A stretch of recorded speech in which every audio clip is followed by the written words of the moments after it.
ನಮಸ್ತೆ ಗುರು ಯೂಟ್ಯೂಬ್ ಚಾನಲ್ಗೆ ಸ್ವಾಗತ ಸುಸ್ವಾಗತ.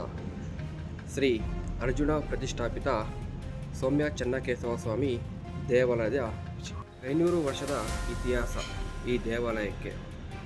ಆ ದೇವಾಲಯ ಯಾವುದಂದರೆ ಶ್ರೀ ಸೌಮ್ಯ ಚೆನ್ನಕೇಶವ ಸ್ವಾಮಿ ದೇವಾಲಯ. ಈ ದೇವಾಲಯದ ಬಗ್ಗೆ ನಿಮಗೆ ಸಂಪೂರ್ಣ ಮಾಹಿತಿ ನೀಡಲು ನಾನು ಮುಂದೆ ಬಂದಿದ್ದೇನೆ.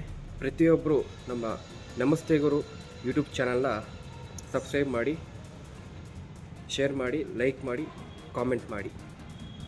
ಅತಿ ಶೀಘ್ರದಲ್ಲೇ